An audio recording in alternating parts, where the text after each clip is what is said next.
Bien, dejamos la política interna y vamos a hablar de lo que ocurre en el conflicto internacional. Una semana ha pasado desde que Estados Unidos e Israel atacaran a Irán. Una tensión en Medio Oriente que ha ido escalando con amenazas cruzadas, donde Israel anunció que entra en una nueva fase contra Irán. Vamos a analizar este tema, lo que ha ocurrido los últimos días, junto a Fernando Wilson, doctor en Historia y académico de la Universidad Adolfo Ibáñez. Fernando, primero que todo, muchas gracias por el contacto. Buenos días, muchas gracias a ustedes por la invitación, por favor. Bueno, Fernando, hablemos de esta frase, ¿no?, que abre quizás una nueva etapa en este conflicto que ha entregado Israel, de avanzar ya a una segunda fase. ¿Cómo lees también aquellas declaraciones y aquella intención, ¿no?, de Israel de quizás avanzar de forma más decidida en torno a este conflicto bélico?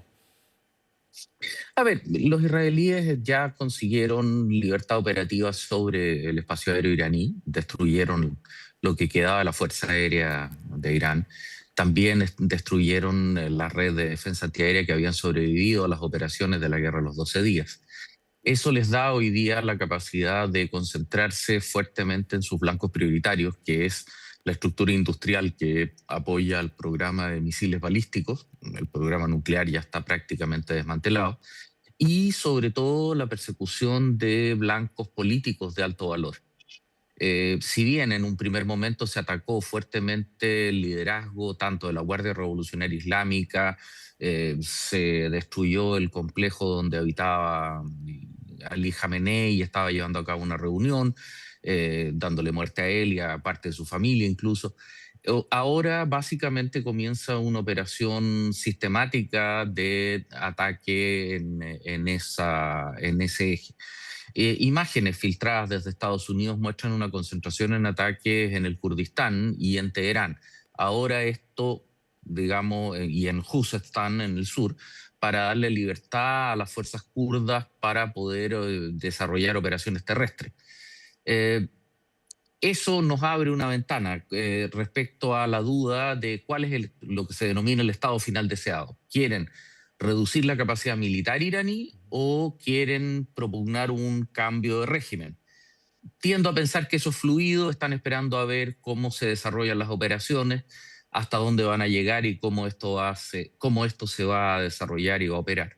Y del caso del punto de vista de Irán, ¿no?, que ha atacado particularmente las bases estadounidenses, ¿no?, en países de la región, ¿se le abre también ahí un flanco a aquel país de que aquellos países, si bien el ataque no es Ujú. contra ellos, sus ciudadanos, sí está afectando su cotidianidad, su normal funcionamiento, que eventualmente puedan tomar represalias contra Irán? A ver, los iraníes comprenden que están ante un riesgo vital, y por lo tanto la Guardia Revolucionaria está llevando a cabo ataques contra todo adversario que persiga o contra todo blanco que pueda permitirles distraer la atención estratégica de sus dos principales enemigos. Han lanzado incluso misiles contra bases francesas en Djibouti, misiles contra bases británicas en Akrotiri, en Chipre. Es decir, muestra una dinámica en la cual Irán está desesperado por ampliar el conflicto. Sin embargo, esos actores no están respondiendo de la manera que Irán necesitaba, de la misma forma que Israel no le respondió a Irak en el año 91, recordarás, durante la operación Desert Storm, y de la misma forma los estados árabes, que recordemos, Irán es una sociedad, es étnicamente persa y chiita en términos religiosos, claramente es un adversario del mundo árabe que es predominantemente suní. Por lo tanto, no es que hubiera buena voluntad de manera anterior. Estos ataques particularmente alinean a lo que se conoce como la Liga Árabe y al Consejo de Cooperación del Golfo, con exclusión de Irán, para emitir una serie de comunicados muy duros contra Irán, y simplemente sinceran una rivalidad estructural en términos de geoestratégicos en el Golfo Pérsico. Es decir, sincera la frontera cultural que hay entre el Irán persa y la comunidad árabe en el Golfo Pérsico. Fernando, ¿tú ves que hoy Irán tiene la posibilidad de sostener este conflicto desde el punto de vista bélico, ¿no? ¿Cuáles son las capacidades que tiene aquel país? Se habla mucho, ¿no?, de su avance en materia nuclear y que eventualmente ese sería el foco más complejo, pero evidentemente existe una superioridad desde el punto de vista bélico tanto de Israel como también de Estados Unidos, que son los otros actores en este conflicto. A ver, lo nuclear a estas alturas del partido está perdiendo su relevancia en términos de la destrucción comprensiva y extensa de su capacidad en ese aspecto. Más allá de eso, siempre queda la amenaza, esperemos menor, de Ujú. que se pudiera producir una bomba sucia usando restos de refrigerante, no material fisible para producir una bomba atómica, sino que dispersar productos radioactivos, etcétera. Pero eso es un extremo que nadie jamás ha buscado hacer desde el desarrollo de la tecnología nuclear el año 45. Por otro lado, las capacidades militares convencionales iraníes son marginales en relación al potencial norteamericano e israelí combinado.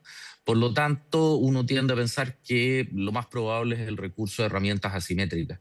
Irán ha invertido cifras gigantescas en la configuración de un eje de la resistencia, y si bien muchos de esos actores han sido duramente golpeados, en sus capacidades nacionales. Ujú. Pensemos Hezbollah, donde Israel está llevando a cabo operaciones paralelas en el Líbano, siguen teniendo redes internacionales. Y sin ir más lejos, en América Latina, Irán y Hezbollah tienen una presencia significativa. Recordemos que la embajada iraní en La Paz durante el gobierno de los presidentes Morales y Arce llegó a tener hasta 600 diplomáticos registrados, buena parte de los cuales eran activistas.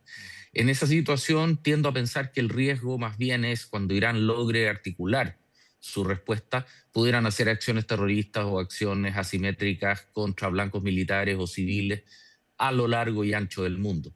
Europa es el principal actor vulnerable por la presencia de comunidades musulmanas en sus territorios, digamos.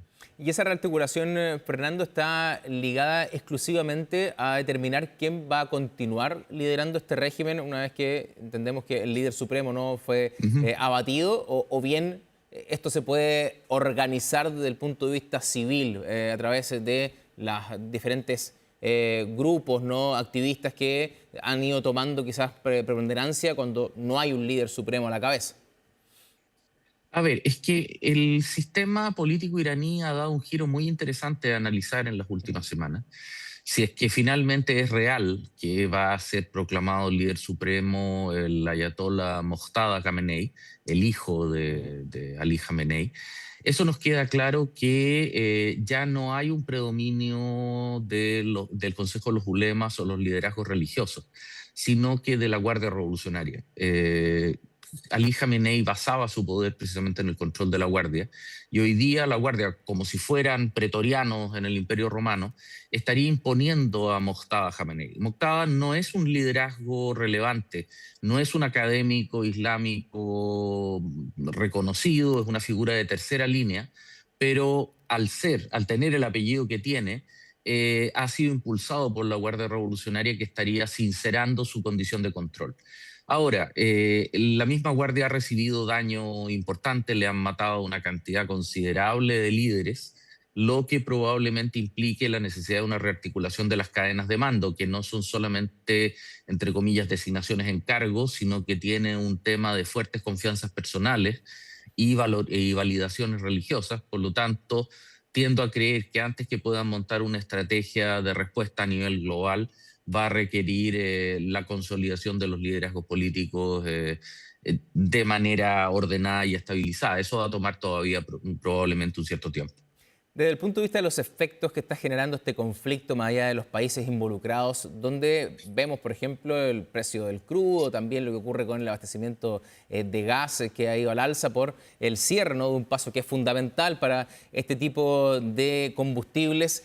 ¿Cómo ves también lo que va ocurriendo también en otros países, ¿no?, en economías que se ven afectadas también por este tipo de conflictos? A ver, los efectos de estas operaciones son comparativamente breves. Esto ya ha ocurrido en varias ocasiones con anterioridad. Recordemos cuando Libia salió del mercado del petróleo y del gas, cuando el mismo Irán ha sido sancionado en reiteradas ocasiones. Se producen incrementos drásticos de precio por la situación de incertidumbre, pero el mercado del petróleo rápidamente se adapta, otros proveedores entran en línea. La propia OPEP en esta ocasión ya anunció un incremento de producción.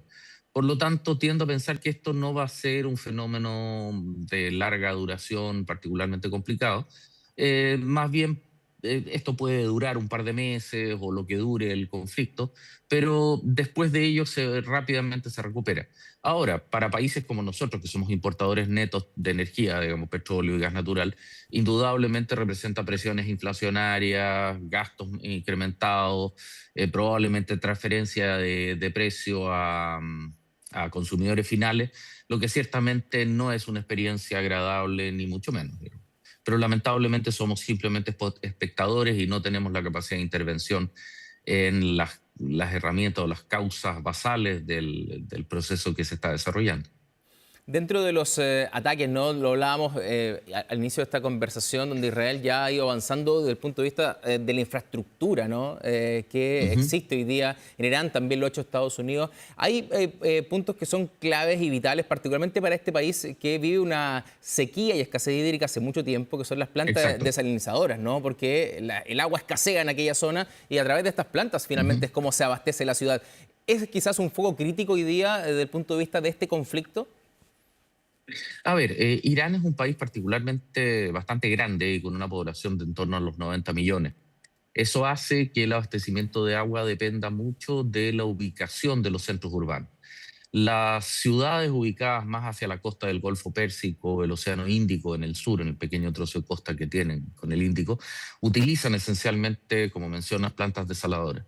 Sin embargo, las ciudades del norte, como Qom o la misma Teherán, dependen ya sea de plantas desalinizadoras en el Mar Caspio o en su defecto de grandes represas en los Montes Sagros. Sin embargo, el régimen, algo por lo cual ha sido fuertemente criticado, no ha hecho las inversiones que se esperaban en las grandes represas o en los grandes embalses para permitir el abastecimiento de estos grandes centros urbanos y por lo tanto están con cortes de agua considerables incluso durante el invierno. Recordemos que nosotros estamos entrando en el otoño, pero el hemisferio norte está entrando a la primavera y el verano va a generar severos problemas de abastecimiento de agua sin la necesidad de la intervención de este conflicto. Por eso tiendo a pensar, bueno, y un segundo elemento es que las represas son blancos extraordinariamente resistentes, muy difíciles de atacar. De hecho, en ocasiones anteriores incluso se tuvo que recurrir a torpedos, digamos, aviones torpederos navales, digamos, que en la guerra de Corea en la década del 50.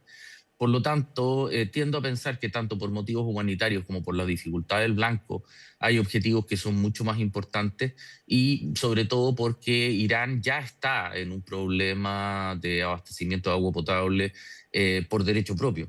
Por lo tanto, tiendo a pensar que la concentración va a ser en los centros de acopio, en los depósitos subterráneos de misiles, blancos de infraestructura desafiante, compleja, que van a comenzar a ser atacados de manera regular. Ahora, ya se ha detectado una disminución considerable en los lanzamientos de misiles, lo que confirmaría la reducción de la merma del stock, que en algún minuto llegó a los 20, 25 mil misiles, eh, en las operaciones de la guerra de los 12 días y posteriormente hoy día, donde efectivamente en lugar de lanzar grandes olas de misiles sobre Israel o blancos protegidos por Estados Unidos, que tienen tasas de derribo de misiles del 85-90%, están atacando blancos más blandos, digamos.